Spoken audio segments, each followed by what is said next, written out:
My name is Mary Lozada, and I'm coordinator of multicultural initiatives here at Alvernia. I would like to thank everyone for taking the time out to come to today's event during Women's History Month. In today's program, we're going to learn about Hilde Gernsheimer, compelling story and how she survived the Holocaust. Unfortunately, she felt ill tonight. She was here earlier this evening, but felt ill and had to go home. But don't regret, because her son, Jeff, will be here to tell her story. And he has pictures and PowerPoint, so it would still be a good show. And now I would like to introduce Dr. Joseph Shakala, the Vice President for University Life, and he will do a mission moment. Thank you very much, Mary, and good evening, everyone. Can you hear me okay? I don't usually use the mic, and I don't usually read from the podium, but I was particularly moved by this evening's topic, and so I have something prepared that I'd like to share with you. Last academic year, we hosted here at Alvernia a local author, a Lancaster author named Larry Alexander. Some people might know Larry for his humor work in the Lancaster paper. Many people probably don't know, some of you might, that Larry also is an accomplished biographer, and he's particularly a biographer of a man named Richard D. Winters, or Dick Winters, who was about the most significant commanding officer of a very, very special group of men who fought their way across Europe during World War II. And they were called Easy Company. They were Company E of the 506th Parachute Infantry Regiment of the 101st Airborne Division, also known as the Screaming Eagles. And they were immortalized in a book by Stephen Ambrose and a miniseries called Band of Brothers. Larry Alexander's book about Dick Winters is one of my favorite works. It really made both Winters and Alexander true heroes of mine. And I'd like to read from his book called Biggest Brother about Dick Winters, a couple of passages that particularly lend themselves to this evening's topic. Easy Company found itself near the end of the war in Germany in a place called Buchloe, if I pronounced that correctly. And that's very near a town called Landsberg. Got it right? I got it right. Thanks, Jennifer. Which was the site of one of the camps called Landsberg Prison Camp. And here's how the narrative goes. Sergeant Perconte came huffing and puffing back to town to report that his patrol had found something of horrific proportions. What, Frank? Winters asked. What is it? I'm not sure what the hell it is, sir. Some kind of prison camp. But you gotta come. Winters found the patrol outside a large barbed wire compound. As the jeep halted the patrol's leader, Sergeant Bull Randleman approached. Lining the wire on the inside of the compound was a large clot of emaciated men, many wearing striped clothing, all looking more dead than alive. Winters did not know what to make of the pathetic spectacle that greeted his eyes. Bull? He asked inquiringly. Randleman just shook his head. As Winters approached the locked gates, the men inside dropped their eyes and lowered their heads, much the way a whipped dog does when beaten. Winters ordered the gate open. It was, and the soldiers walked inside. The prisoners parted like the Red Sea before Moses. The camp was large, with rows of primitive huts half dug into the ground.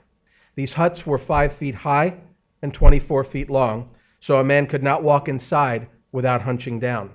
They reeked of filth and death. In fact, the entire area stank. Winters had noticed the stench as he approached the camp, recognizing it as the aroma of dead flesh, but he could not fathom the source until now. Aside from the walking, louse-ridden skeletons milling about the camp, there were the innumerable dead. Hundreds were laid out in neat, straight rows, as if in some sort of macabre dress parade. Some wore the striped prison garb, others were semi-clad or nude, with sunken cheeks and chests, gaping mouths, and vacantly staring eyes, telling a silent story of terror. Some of the dead lay in blood-spattered heaps, and others were spewed individually where they had fallen. A few huts had been burned, and in the smoldering wreckage, charred bodies told another grim tale. As medical teams moved into the camp, Winters felt revulsion welling up inside him. He had never expected to see anything like he was now witnessing. Even if he had been prepared and had heard the rumors that had been circulating after the first camps had been discovered, he later said, the reality would have been far worse than anything he could have anticipated. In his darkest dreams, Winners had never imagined that man could inflict such cruelty, punishment, and torture on other humans. It was a sight that would be burned into his memory for the remainder of his life. Winners told himself, "Now I know why I'm here." I think that's something all of us have to think about in any time and in any place. It has not yet been a full century since this era of the deepest, darkest cruelty that humans can inflict upon other humans. We're here this evening to hear a story of some triumph over tragedy and some loss within tragedy. Part of a family was able to escape this horror. Part of a family was lost forever. We need to think, always and everywhere, why we're here. So I offer these words from Albert Einstein about Christianity and Judaism, two faiths that we celebrate this evening.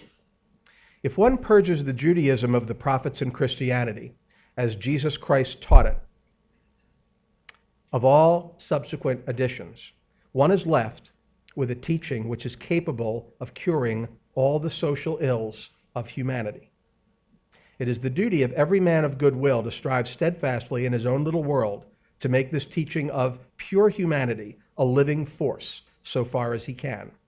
If he makes an honest attempt in this direction, without being crushed and trampled underfoot by his contemporaries, he may consider himself and the community to which he belongs lucky.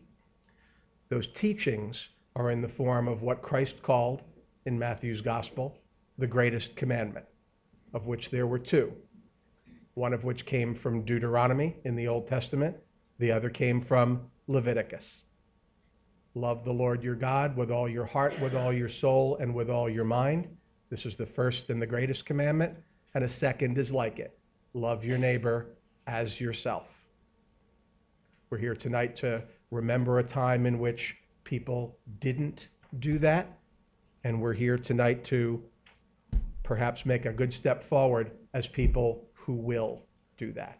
And so without further ado, who am I turning it over to, Mary? I'm turning it back to Mary. Thank you all for being here this evening. We're very proud to have you.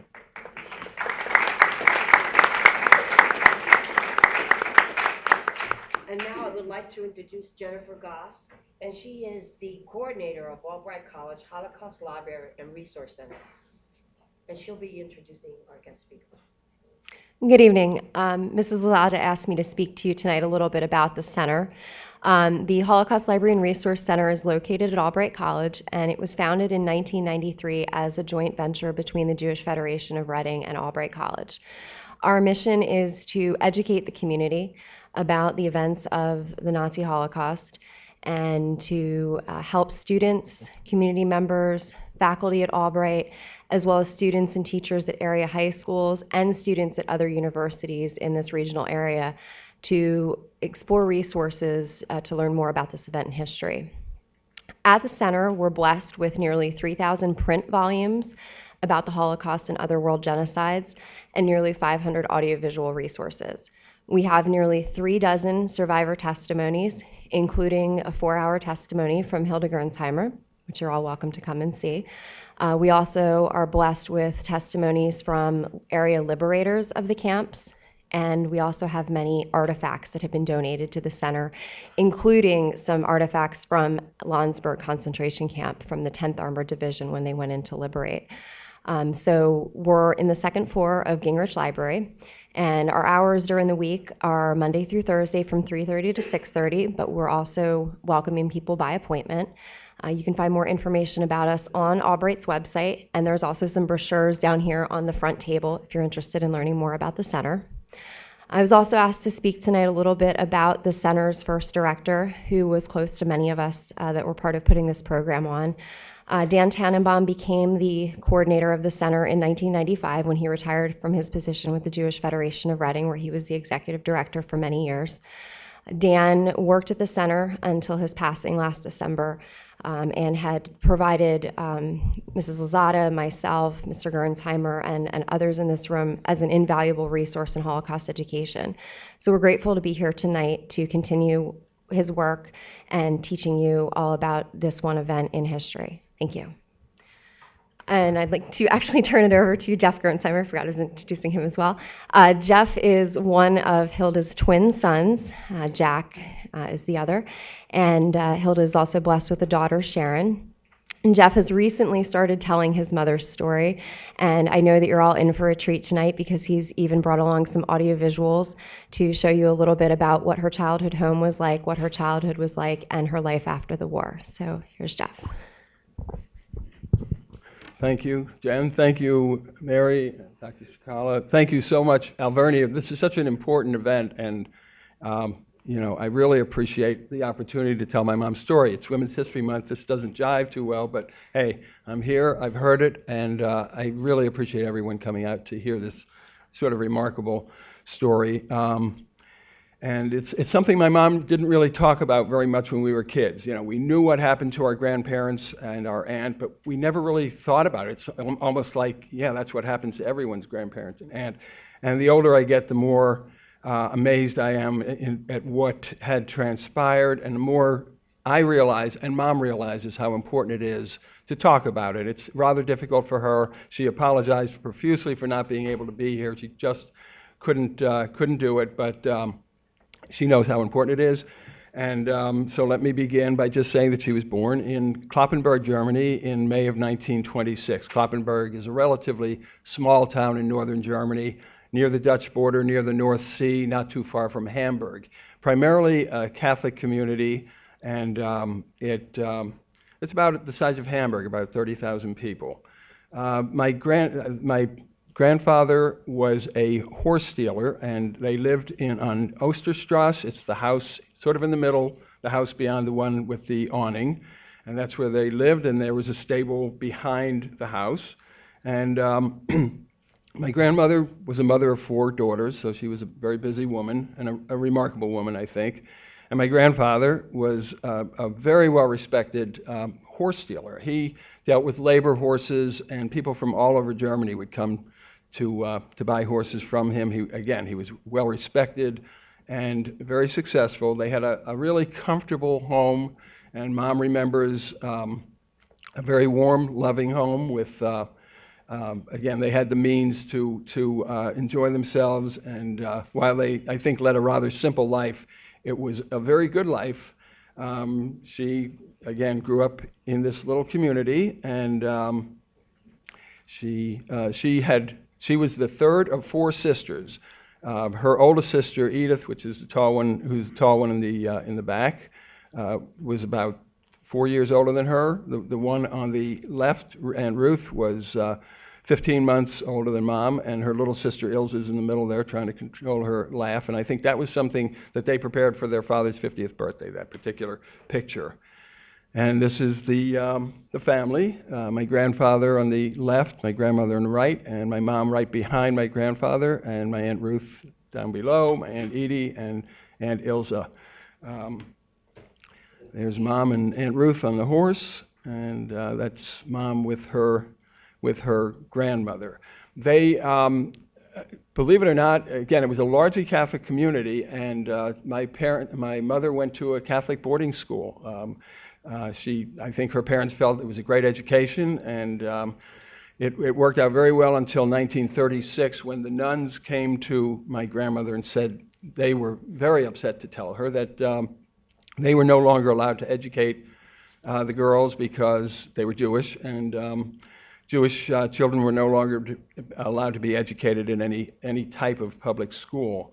So they agreed to allow my Aunt Edie to finish her education because she was a senior, and Mom and her sisters went to a little school that was sort of thrown together at the synagogue, which was in a town near Kloppenburg, town of Oldenburg. It was a larger town, sort of the size of Reading, and they had a larger community, and so children would gather. The rabbi put together a little school for the kids. That's my mom with the red circle, believe it or not. And so the kids got an education there, and it got smaller and smaller because the doors of Germany were still open, and so every few weeks, less and less people were there because parents were getting them out of the country. Things were starting to get bad. It really, Mom talked about 1933 being a pivotal time when Hitler was, I guess, running for chancellor. She actually remembers seeing him in the market square, just a very angry little man, screaming, and I think it instilled some fear in her, but I think more because she sensed her parents' anxiety as they saw him talk. And his rhetoric, of course, was one that was hard to believe. And my grandfather he loved his homeland. He was actually a veteran in the First World War for the German army and lost 2 brothers in the First World War as German soldiers, wounds that they received during the. One died on the battlefield and one died a little while later from wounds for the First World War. So my grandfather really didn't want to leave. He had a comfortable life. He knew the language. He would always say that as long as we have a dry piece of bread in Germany, we're going to stay in Germany, whereas some of the other relatives didn't have quite as comfortable a life, and they fled. But Mom and her sisters went to the little school in the synagogue in Oldenburg. That's the synagogue. And all went relatively well until the night of November 9th, 1938, which, as many of you know, it was known as the Kristallnacht. It's when the pogrom really, when it really began. My mom had surgery. She couldn't go to school that day, so she was home, but her sister Ruth went to school. And at this point, by the time they had to go to the school in Oldenburg, they had to ride their bikes for about 15 minutes to get onto the train. They had to take a train, which was about an hour's ride to Oldenburg. So they traveled about an hour, and then I guess it was another 15 minutes to the synagogue. So they traveled an hour and a half each way, but it wasn't about convenience. It was about trying to get some sort of an education. But when Aunt Ruth went to school that morning, she got there and the synagogue was on fire, and she was obviously very, very upset, and people said, just go home and hope your family's still there. Well, that morning my mother was upstairs with her little sister, and she heard commotion downstairs, and they were going to come down, and her mother said, stay upstairs.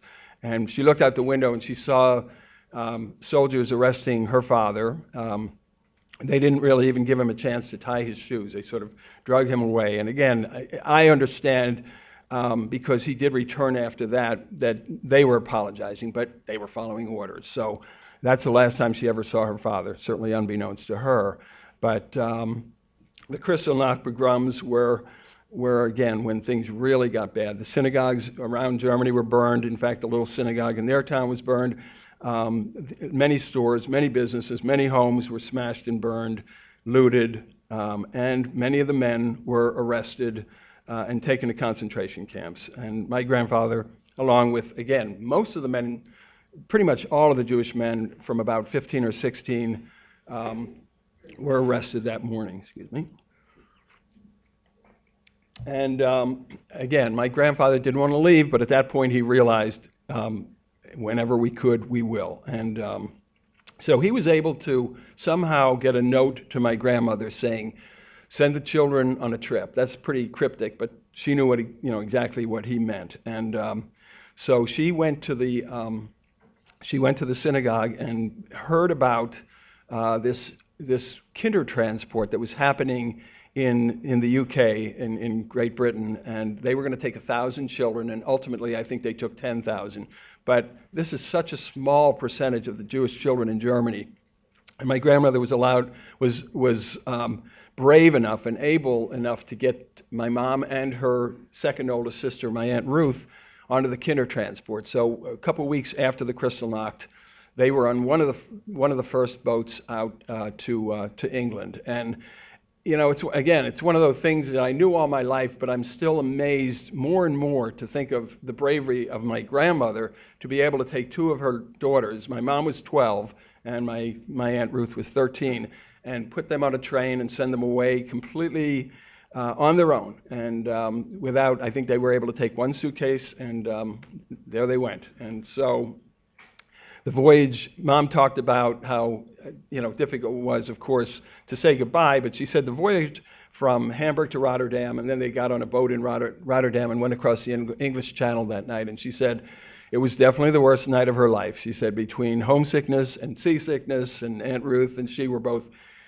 throwing up and crying, and they were really miserable, but they were getting out of Germany, and they didn't realize at the time how important that was.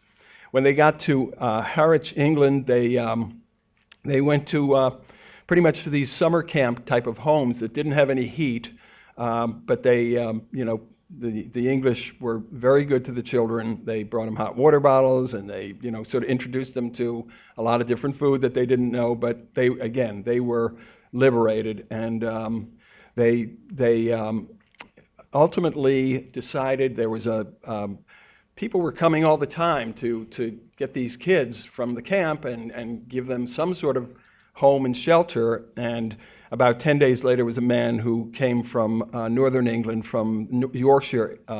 The town was Harrogate, which was sort of a lovely little spa town in northern England. But the reason my mom and Aunt Ruth decided to go there is because they were setting up an Orthodox Jewish hostel, orphanage for the children. And they felt that A, if they stay together, it's going to be better, and B, if they're Orthodox, maybe, she always said, maybe God would be good to us. So they went to this hostel in Harrogate, and they were there for about 4 years, and then they ultimately learned a trade. And I'll segue back to that in a bit. But meanwhile, my grandfather, excuse me, was released, as a number of men were at the time, after being arrested and sent to a concentration camp. He was released, and as soon as he got back home, he made arrangements for passage out. They all had their quota numbers. They all had their visas. I don't think they had their quota numbers yet, but they never really were extravagant people. But Mom said my grandmother just decided that she wanted to go on a nice liner to Cuba and ultimately to the U.S., where they had family. So they boarded the ill-fated SS St. Louis, and I'm not sure how many people have heard of that ship, but there was actually a movie made called Voyage of the Damned, and for obvious reasons, which I'll talk about. But there's a picture of my grandparents boarding the ship in Hamburg. And my Aunt Edie, not a very good quality picture, believe it or not, she's in the red circle. And my grandparents at one of the dining tables. And that's the happiest I've seen any picture of my grandmother particularly. She was, I think, very nervous through Mom's early years because of what was transpiring. And they were elated because they were finally on a ship to be liberated, to come to Cuba and ultimately to America. There's a picture of my Aunt Edie and Aunt Ilza on board, and the ship, I think they had a great time going over. It was a wonderful voyage, and again, everyone was elated. Unfortunately, when they got to Cuba, the Cubans were good enough to unload all the goods, but not the people. For one reason or another, they were denied entry. Again, all of their belongings were taken off and left on dock, but none of the passengers were, and they were devastated. And people were sending telegraphs. People that heard about this were pleading to Cuba, to the United States, to put some sort of pressure on the Cuban government or to allow entry, because all of these people had their affidavits set up. They had places to go. They would not have been a burden to the U.S. society, but I think Roosevelt was treading very lightly, and as you can see, they were pleading, and as you can see, the State Department's response basically said, sorry, they all should go back to Europe and await their visa numbers being called, and then they'll be admitted to the United States. Now, whether the U.S. realized what a death sentence that was or not, I'm really not sure, but there were about 990 passengers on board. Some of them jumped overboard, some of them committed suicide, but they were sent back to Europe. And just before the boat landed, they 4 countries, England, France, Belgium, and Holland, said that they would split the 4 passengers, they would divide the passengers in 4 and everyone would take 4. And everyone would take a quarter, I'm sorry. And my grandparents tried to get to England because, of course, 2 of the girls were there. England, I think, filled up immediately, so they went to Holland because that's where other family members were. And they were in Holland for, I guess, about a year and a half. And ultimately, when Holland was invaded, all the Jewish families were sent to concentration camps. And my grandparents, and they were able, I'm sorry, let me back up, they were able to get Edie, the oldest daughter, on one of the last kinder transports. And so Edie had an affidavit, had the first number to come to the U.S., and they got her to England, and she too was in a home. She was sort of like a servant at a home, but again, she was fortunate enough to get out. My grandparents and my mother's youngest sister, my Aunt Ilse, were arrested, and they were taken to Westerbork, which was a labor camp in Holland, and they were there this is pretty much the path of Anne Frank, I think. Anne Frank was also in Westerbork, and until one of those selection Tuesdays when they were ultimately, I think it was May 18th or 19th of 1943, they were put on a train and sent to Sobibor in Poland, which was a concentration camp, and they were murdered in Sobibor on May 23rd of 1938. My Aunt Ilse was 15 years old. So getting back to England, Mom and Ruthie sort of made their way. They were in contact with their parents for a while. They got some letters, and the last letter Mom got was on her birthday, and I guess it was in 1943, and my grandmother said to her, "Don't worry about us, God will be good to us." Well, unfortunately, that really wasn't the case, unless there's a different plan than I know about. But my mom and Edie and Ruthie, their parents, her mother always said, learn a trade and you can always get a job somewhere. So she studied hairstyling, and Ruthie studied millinery and hat making. And so the gentleman on the left actually was Louis Wolfe, who sort of took my mom under his wing and taught her. And he was a very fine hairstylist, and he pretty much said to her, you know, Hilde, if you get to America, you're good enough to go to Hollywood because you're learning from the best. I think he had a healthy ego, and he liked her, and he felt that she really was quite talented. In December of 1944, their quota number came up, and Aunt Ruthie and my mother got on a Canadian Red Cross ship and went across the U.S. And Louis said, "You can't go across during the war; it's too dangerous." Edie had already gone over, and she met a GI at a USO dance in America, and this GI came over and visited my mom and Aunt Ruth at Harrogate, and ultimately became my Uncle Ruby. But they went across on this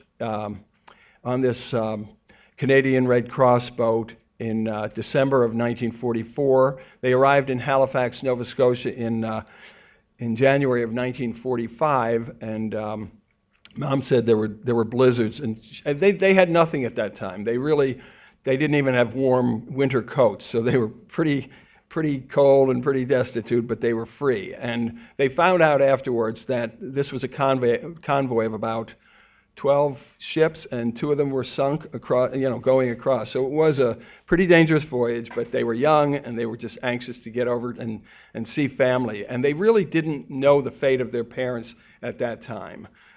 So Mom and Ruth came to America, and they went out to Illinois because my Aunt Edie had gone out there because there was some family there. But Edie was engaged to my Uncle Ruby, who was the GI, and as soon as he got out of the Army, he wanted to get married. So Edie came back to New York, and Mom said, I'm not going to let her go alone. So she went with her, and Ruthie followed. And so Mom and Ruth and Edie all came to New York.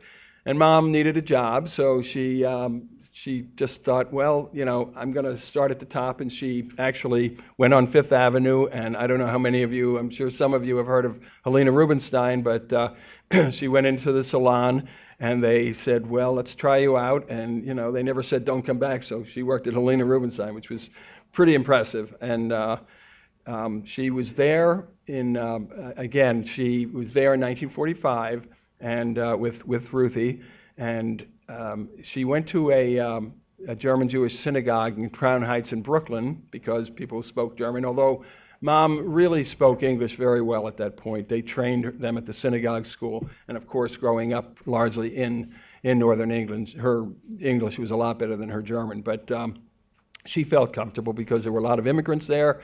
They went on the high holidays, and they saw this young man staring at them all the time, and thought, well, I don't know, he's probably trying to, you know, flirt with us, so after the service, he came over and started talking to them. And Mom said, as soon as he opened his mouth, I recognized his accent. His name was Joseph Keller, and he would come with his father. His father would come from southern Germany up to my grandfather's to buy horses. And he recognized them. And Mom said, I can't believe it. He saw me when I was 12 and I was 18, and yet he recognized her. And they talked for a while. And as soon as they were done talking, this woman came over and said, who are those nice young girls you were talking to? And, you know, he explained that they were from such a nice family in Germany. And the woman said, well, when my Sally gets out of the Army, I want him to meet them. So that was my dad. And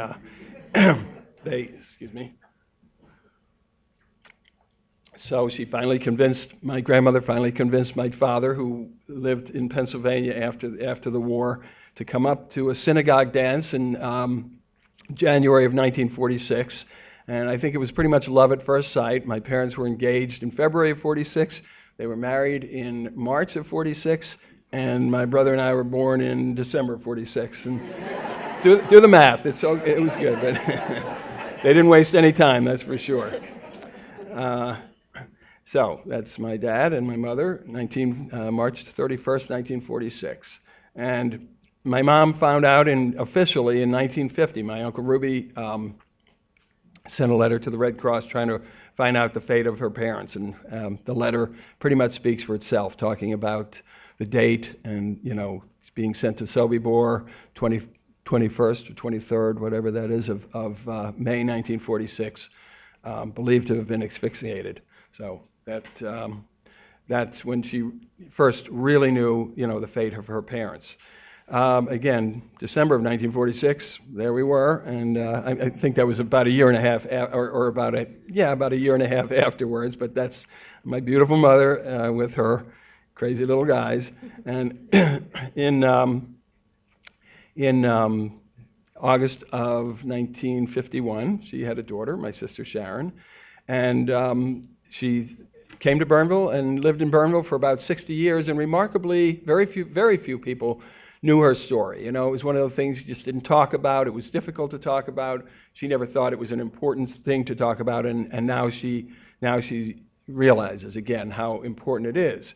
Rather remarkably, as if she didn't have a remarkable enough life as it is, that guy in the background that was standing beside her at that synagogue school about 8.5 years after my father passed away in 1987, I guess it was about 95, she got a call from this guy in Illinois, that the guy standing to her right, to her left, and that was Fred Jacobs, who she went to school with and knew as a little boy. And he had just been widowed and knew her cousin in Illinois and decided to give her a call and convinced her to come out and meet him. And they had a wonderful relationship. They were married, and Fred passed away about 6 years ago. But he was a great guy, and it was a really interesting full circle. And they too had a wonderful relationship. That, as you know, that's the house where they grew up. that it ultimately became, excuse me, a bike shop and garage. And that's how it looks today. It's sort of an office supply store. And I'm going to conclude by talking about an experience that we had. First of all, Mom went back to her hometown of Kloppenburg back about 4 years ago, decided that her parents don't have a grave. Their remains are probably in Poland, but she was going to have some sort of a memorial stone. So she had that stone made, memorializing them in the Jewish synagogue, which was still intact in her little town of Kloppenburg. Kloppenburg, excuse me, Kloppenburg had a ceremony, that's Mom, with some students last year in 2010, in November of 2010.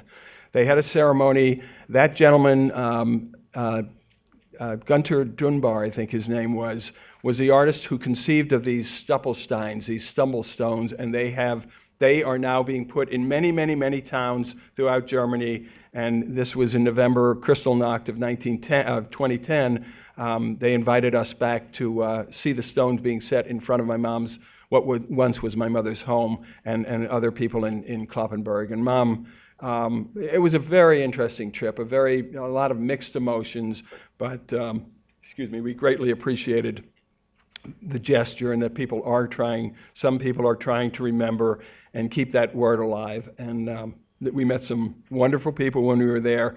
Again, real mixed emotions, because it forced me to really think so much about the incidents, and for the first time in my life, really sort of focus on the horrors that my grandparents and my niece must have endured, which is something you sort of choose not to think about.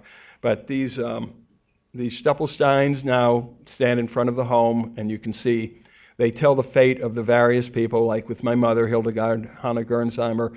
Flügen escaped to England, and of course, 3 of them got out and 3 of them didn't. And again, I thank Alvernia.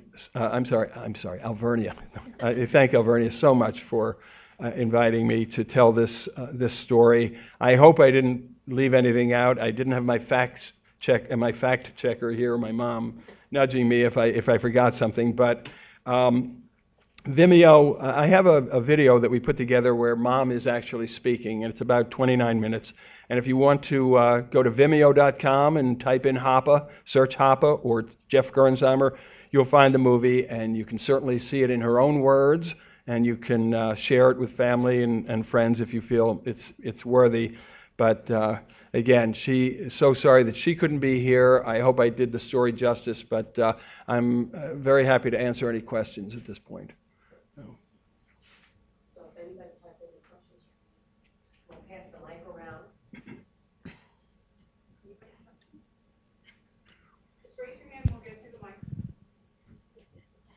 I have a question, Jeff. Yeah. So at what point did your grandfather decide that it was going to be very dangerous? And what was the deciding factor? He, I think, again, started getting rumblings when the question was, when did my grandfather decide to, realize that it was time to get out? Again, he, I think, realized that he just didn't think that a country would allow a dictator to implement these outlandish proposals of basically eliminating not only a religion, but anyone who had any handicaps. Many, many others died as a result of the Holocaust, not just the Jews. But I think my grandfather just thought, this can't happen. People are going to stand up and stop it. And that's why it's so important to tell the story, because obviously that didn't happen. But on the train in 1938, when he was arrested, he had, he had a couple relatives, I think a cousin or 2 cousins, one who died as a result, I believe, of a heart attack, and one who said the Kaddish prayer, the prayer over the dead, over him as he died. And one of the Nazi soldiers just shot him and killed him. And I think that's when my grandfather realized that you've got to get out of here, and you've got to save your family at all cost. So. Mm-hmm.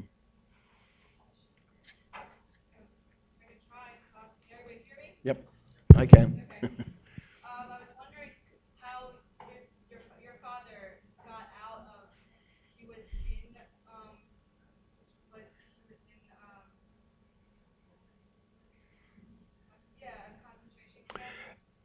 Yeah, that, in one, and then he got out. yes. On a voyage. How did he get out of it? That was my grandfather.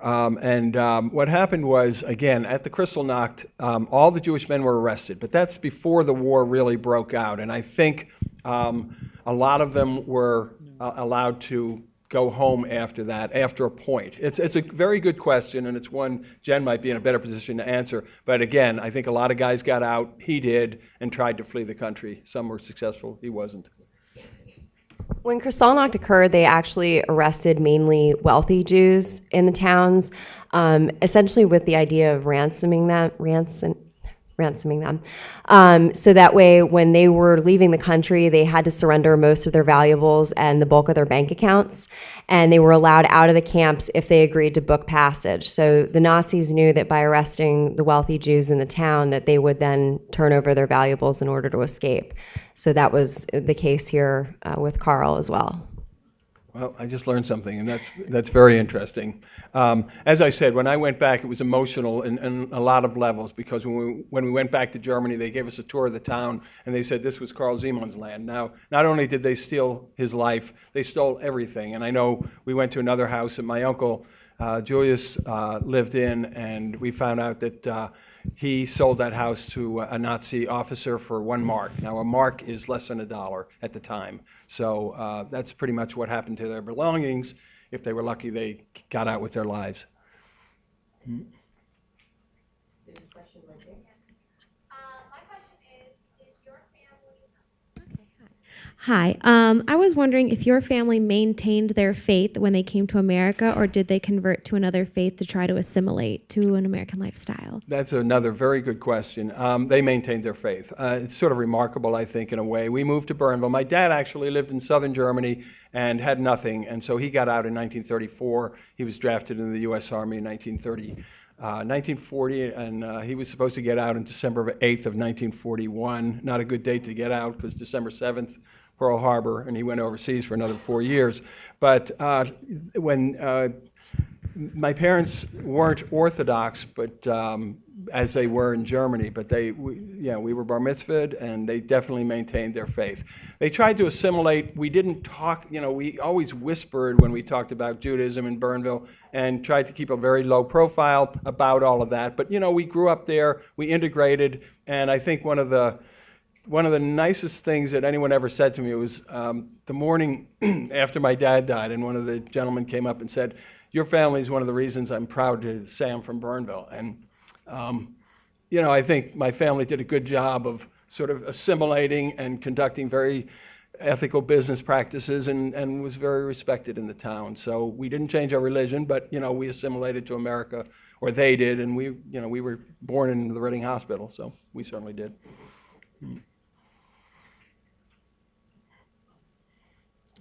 If there are no other questions, again, let me thank you all for making the effort to come out here, and thank you so much, Alvernia, for inviting me to tell this story.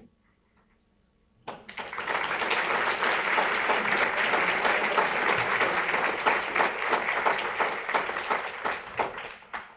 now I would like to introduce Father Kevin Quayle, the University Chaplain and Director of Campus Ministry, who will be doing some spiritual reflection.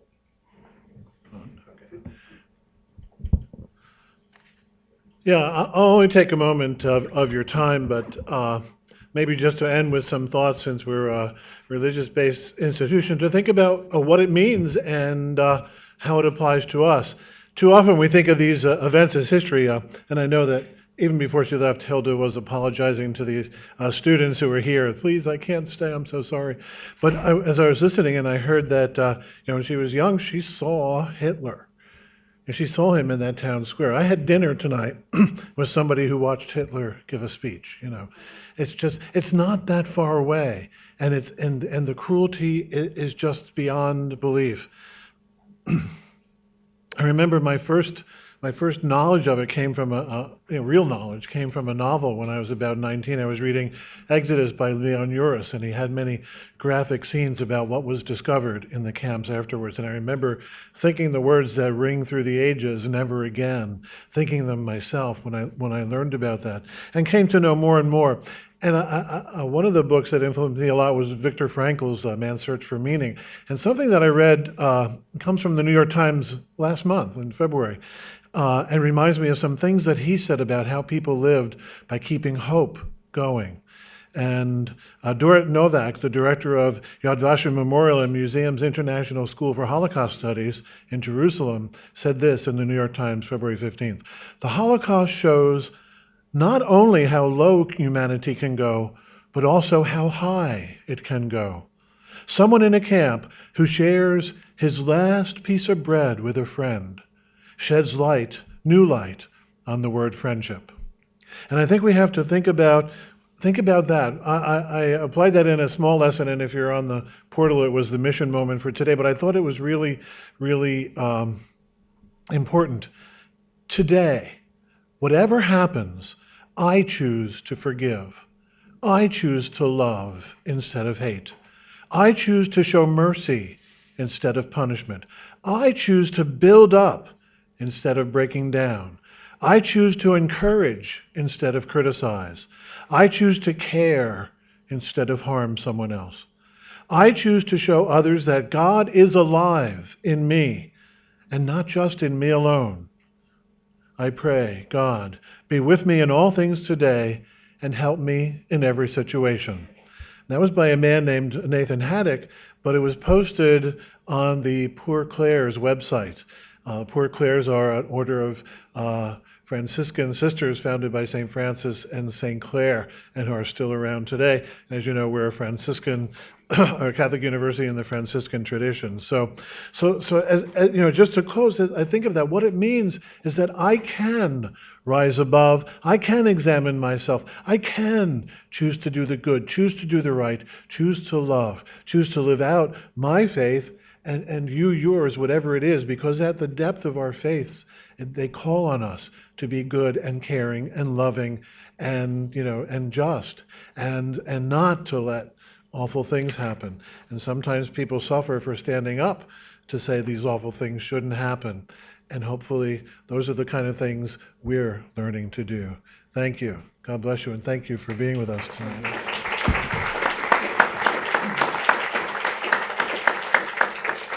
Well, that ends our program. I would like to thank Jeff and Hilde Gernsheimer, I said it right this time, Jennifer Goss from the Albright College Holocaust Museum, and thank them for teaching a lesson that we must never forget, and for their time and willingness to share their story and experiences, and for Jennifer for recommending me the speaker.